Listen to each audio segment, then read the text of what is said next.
Namaste. Namaste from Kathmandu, where I'm staying at the moment.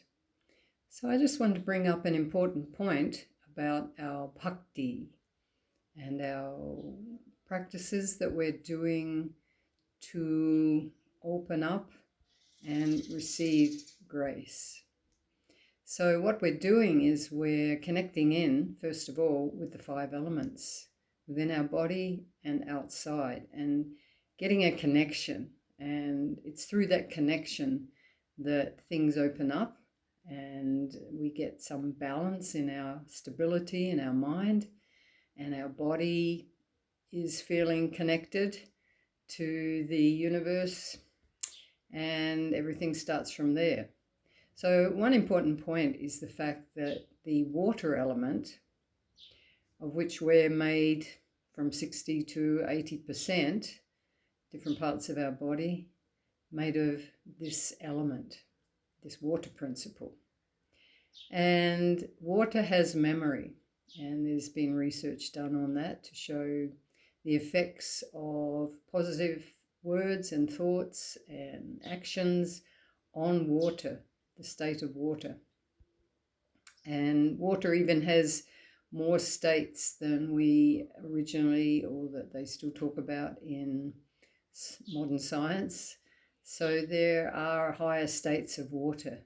And so water is used very much in India for this purpose, for worship, for ritual, for purification, inside and out.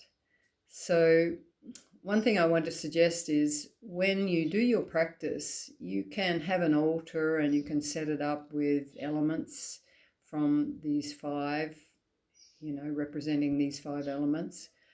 But you can also just be in nature, and this is something that's been done since ages in these traditions, that when the sun is rising, before you get up before the sun rises, you do your self-care practices, maybe some meditation or yoga, and then the sun starts to rise, and that's the time to go out into nature and to watch the sun rise, because this time of the day the sun has a different quality.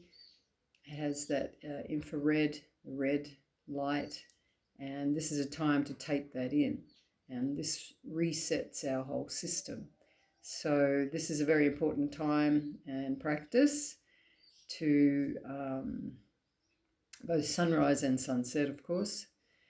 So one thing you can do, if you don't have a river near you or a holy place or something like that, but you can still go outside and stand barefoot on the ground. If you happen to have a river nearby, then you can stand barefoot in the river, up to your calves, and take a pot with you like this, some pot, and fill it with water, or take the water with you, and go outside. And as the sun is rising, you say your prayers, and you allow these sun rays not only to come into your eyes and into your skin and into your mind, but also into this water. And as you say your prayers, this water, the water that you're holding, the water in your body, the water that you're standing in if you're in a river, will be absorbing that sattvic energy, that first of all from the sun, the prana from the sun, and also that positive vibration from your prayers and your good thoughts and intentions. So this is a very nice practice, and you have this water, then you can either keep it in your room to radiate out that vibration. You can cover it. In India they make this kalash, where they have a copper or bronze pot like this, and they put 5 leaves and a coconut on top, and they actually worship it, because when they worship, this water, this kalash, is absorbing that and taking in that prana and radiating it out again, so it has divine energy. So it keeps your atmosphere sattvic if you daily do your prayers. And you can, if you're standing in water, you can then look at the sun and pour that water out. It's like you're offering the water element to the sun element, which is going back to the water element, and it's this cycle. And I personally feel there's a scientific basis to all these rituals that weren't described like that back in the day, but they had that effect, which hasn't yet probably been researched in modern science. But you know, you're taking a conducting metal, and you have the energy of the sun, the water, and you're making this circuitry, this connection between the water and the sun, the earth that you're standing on, and the sky, and your prayers and your intentions. And it's like an electromagnetic circuit that's really purifying you, the elements within you, and also in the atmosphere. So you can pour some out. If it's clean water in a nice pot, you can drink some for yourself also. Take that charged water into your own system. And also when you're doing your puja, to have some fruit.